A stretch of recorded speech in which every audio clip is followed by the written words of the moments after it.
catch up on any previous episode, visit us at coderconvos.com or send us an email at coderconversations@gmail.com. I'm your host, Kevin. And I'm Brian Russick, professional drummer, drum teacher based out of the Suffolk County, Long Island, New York area. If you want to book a lesson with me, I could be found at brianrussick.com. And for today's guest, we have David Shepard, Audacy National Sports Radio host and SiriusXM NBA radio host. Welcome to the show, man. Yeah, Kevin, Brian, appreciate you guys having me. Thank you. Absolutely. Yeah, it's an absolute pleasure to have you on.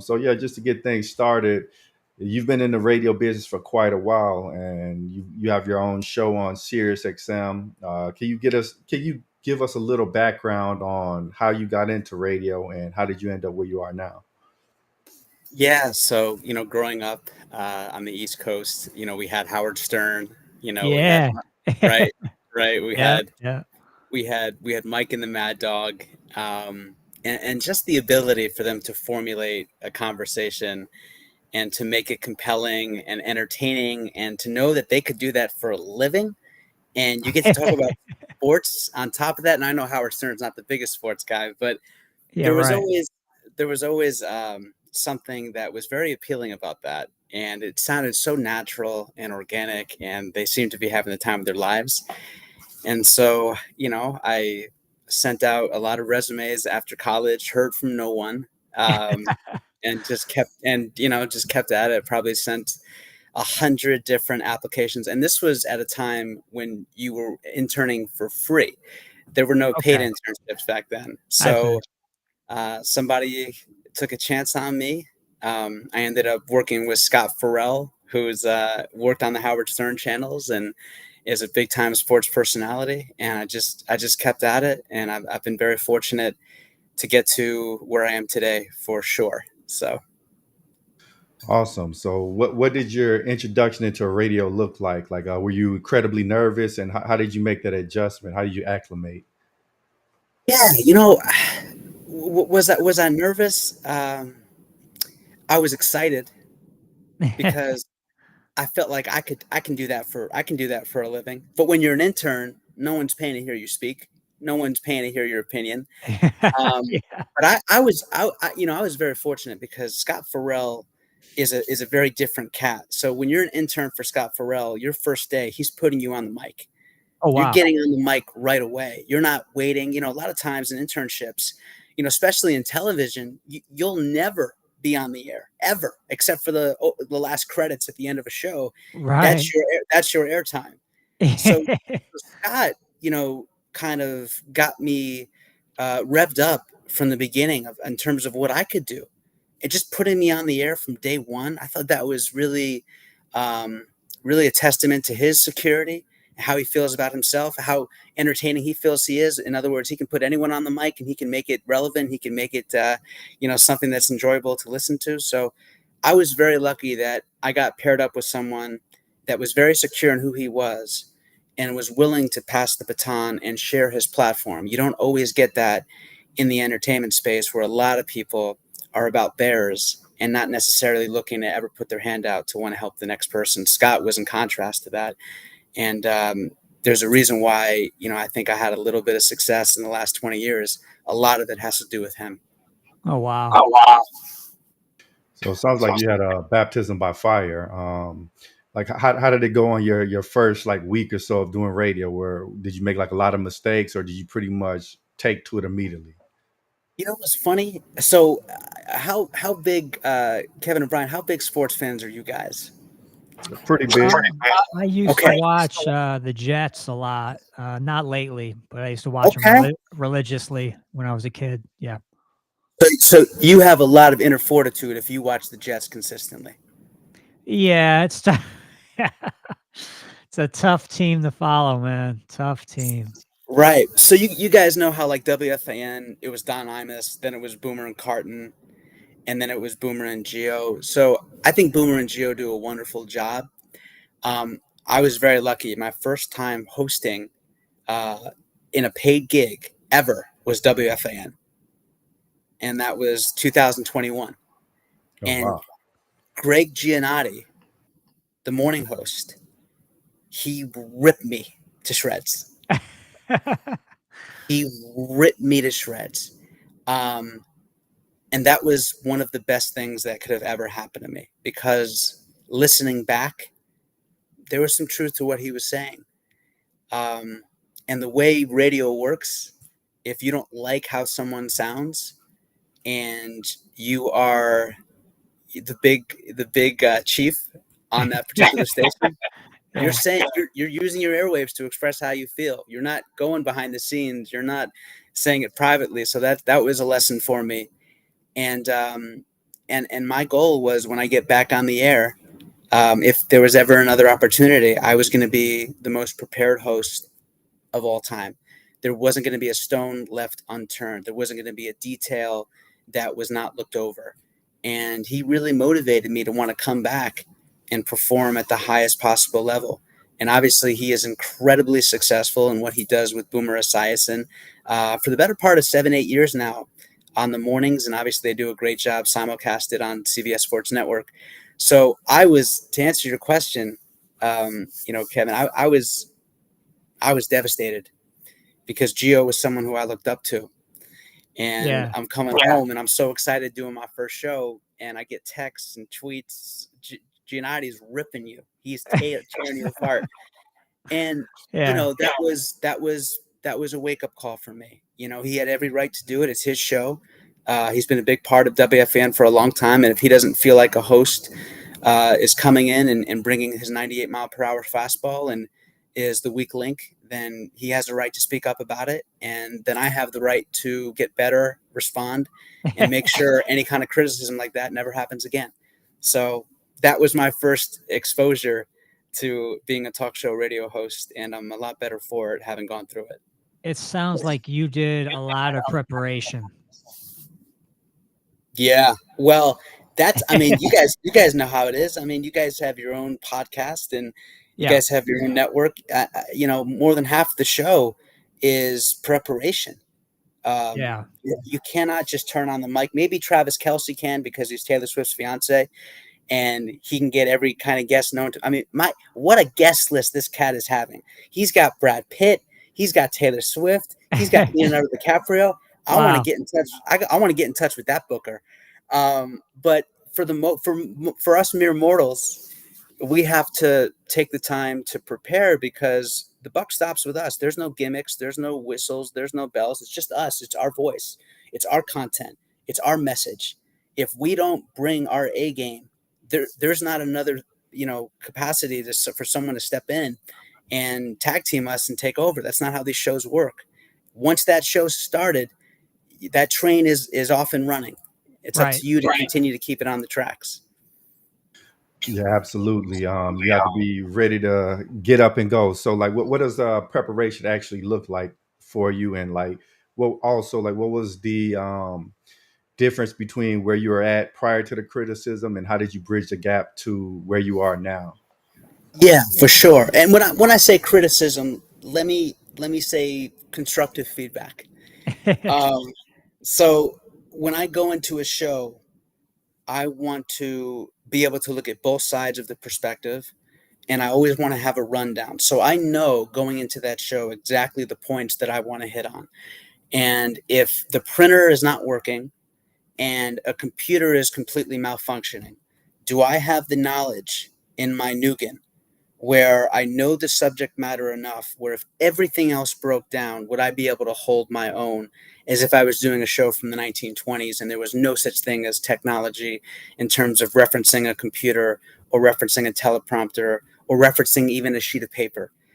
If I can do that, then I know I'm prepared. If I can hold a conversation without really having to think twice about it, then I know that I'm prepared. And that comes in the simplest form of typing up the angles that I want to hit, points of order that I know that I want to touch on, and then making sure that when I'm on the subway heading to the station, I am studying it to where when I walk in that station, I'm ready to go. It's primo at that point. Yeah. Yeah, it's like you've already done the script work. You've done the annotations, you've done the research, and now this is the fun part. You've prepared, have at it, let loose, And you guys have been in this space. You know how it is. Like when you know what you're talking about, you forget that you're doing a show. Correct. You're no longer doing a show. You're in the moment, and that's when your best comes out. That's when people really get excited and gravitate towards what you're doing, and it's what makes someone like Howard Stern so good. I don't always agree with some of the things that he says, and I certainly don't condone some of the things he did in his past. But you listen to that man speak with Robin Quivers, Fred Norris, Gary Delabate. It is so natural. It's like they're not, the mics and the cameras just happen to be there, but they're not even focused on doing a show. They're just in the moment. It's like they're just in a living room. Yeah, absolutely, man. It's like going on a really good date, right? You forget you're on a date. You're just connecting with someone. Grooving. Yeah, absolutely, man. Absolutely. That's what it's at. It's got to be the cool thing about for you guys being musicians, just free flowing.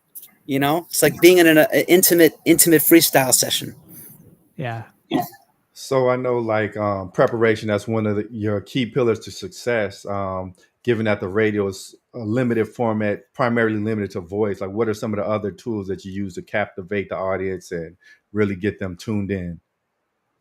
That's a good question. So radio is now, if you're doing it right, you're doing it through a visual medium, because you are limiting yourself tenfold if you just keep it audio. Now, the audio is the foundation of what we do, and that's paramount. But if we're not also complementing that with other forms of media, hence Instagram, TikTok, which transparently I don't use either, but I am big on Twitter, because that's where so much of the sporting audience finds themselves. So, for example, I just put out a Cal Raleigh versus Aaron Judge MVP debate. Do you guys have a horse in the race who you feel like is going to win the MVP in the American League? I don't know how close you guys are studying that. No, I'm more of a football guy. Okay. Yeah, same here. NFL. Fair enough. So for me, I would say the four guys up for MVP are Goff, especially with how he's bounced back in week 2 and week 3. Lamar, because his team stinks. It's not his fault Derrick Henry can't hold on to the football during these games. and I love King Henry. He is an all-time great running back. I have never seen him this loose with the football throughout the entirety of his career. So I have Lamar, even though they're 1 and 2. I have Josh Allen. I have Jared Goff, and I have Justin Herbert. But my job is to make sure that I am capturing as much as an audience as possible. I can't strictly rely on radio to do that. So when I'm hosting, if I'm not on our YouTube stream, I make sure that I have our producer film me, and I put out videos that are what I believe the most pertinent topic of the day. I just put out a Cal Raleigh Aaron Judge video of who should be the American League MVP. It got nearly 2,500 likes. Wow. In less than 15 hours, and it got 250,000 views. That's incredible. Yeah. So, if I had to guess, probably 10% of that comes from our listening audience. I mean, how did it happen? Well, we were streaming on YouTube, which is very important for what we do.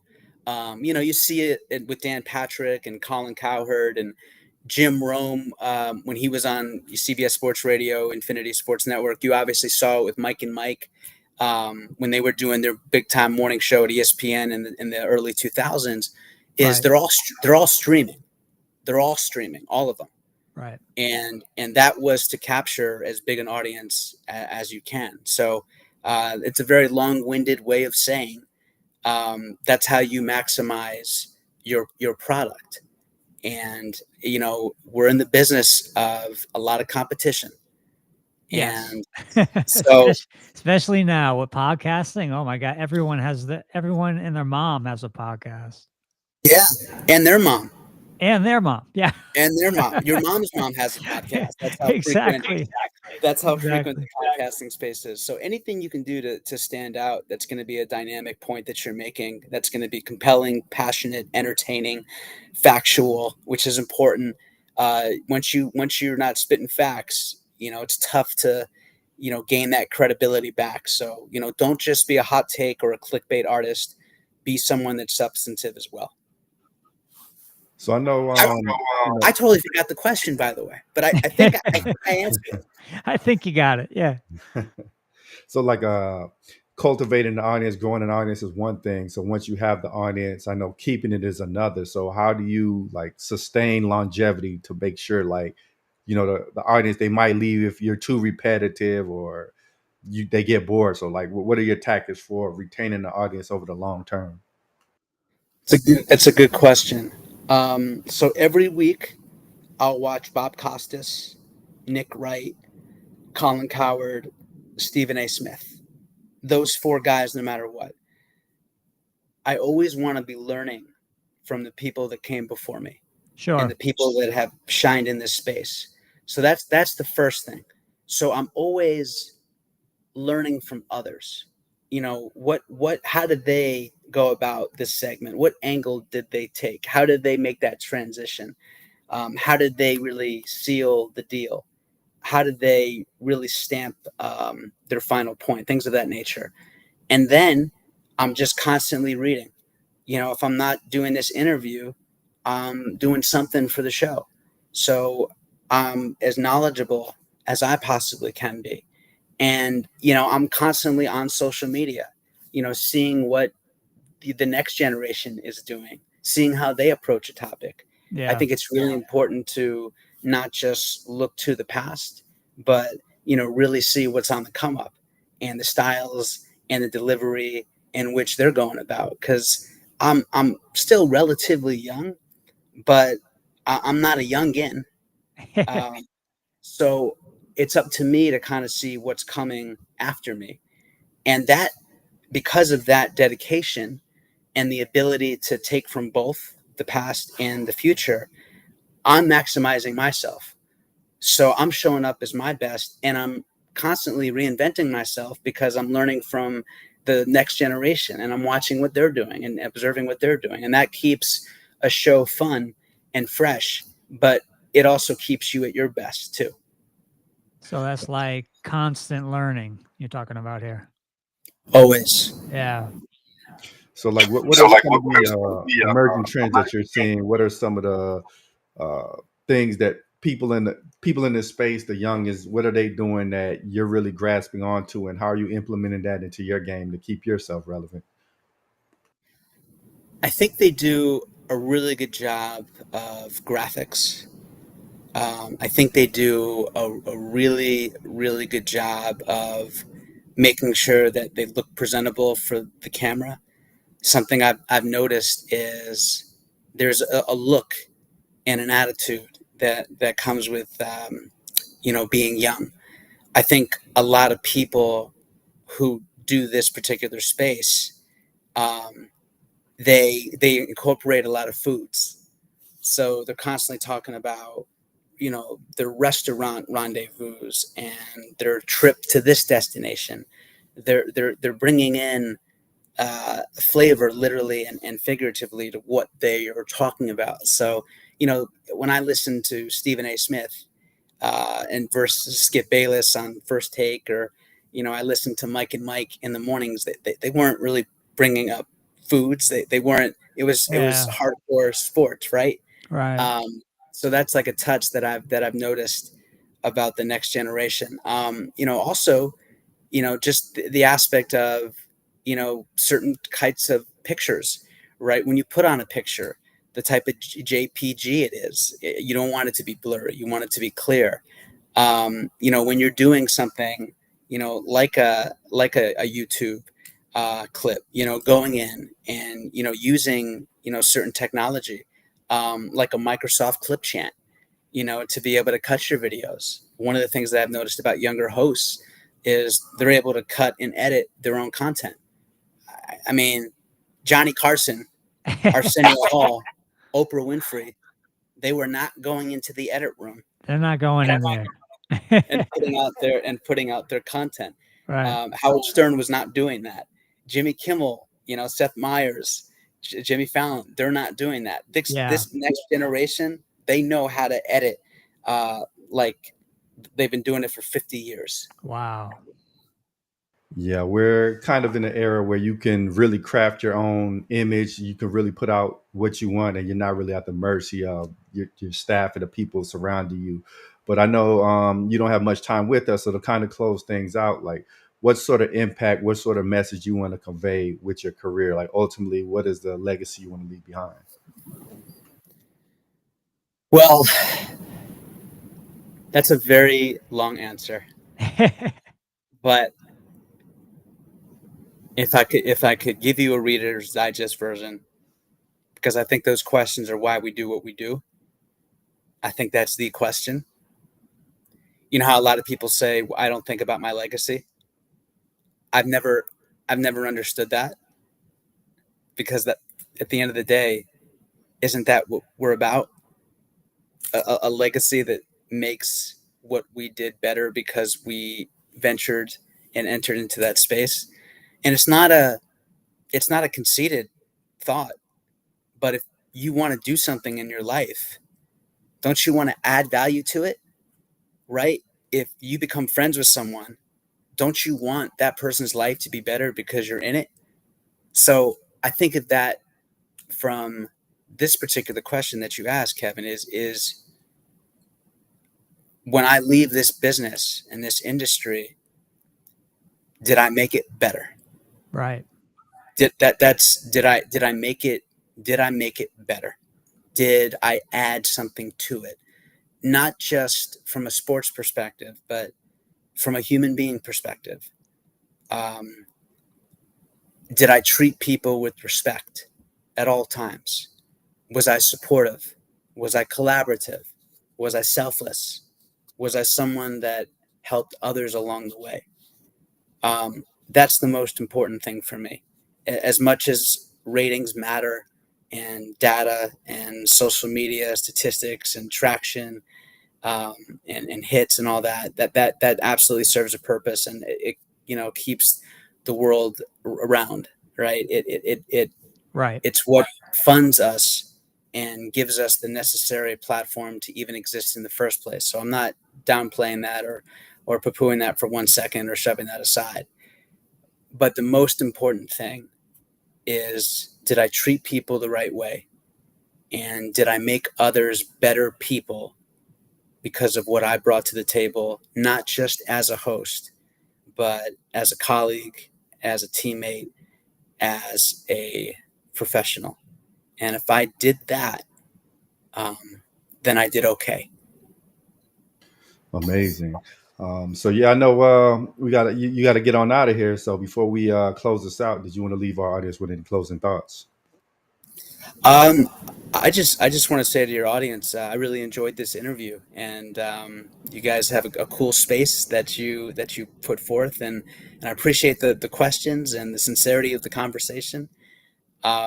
Those are key questions, and my wish for you both and for your audience is that whatever you pursue, professionally, personally, that you're satisfied, you're fulfilled, and that you do something that you feel like you don't have to work a day in your life in order to pursue. Yeah, absolutely. Yeah, that's the dream there. But we definitely appreciate having you on, and maybe we can bring you back sometime. But it was an absolute pleasure. My pleasure. It was my pleasure as well. And anytime. Yeah. Thank you again for having me, gentlemen. I appreciate it. Thanks, Absolutely. David. And we'd like to thank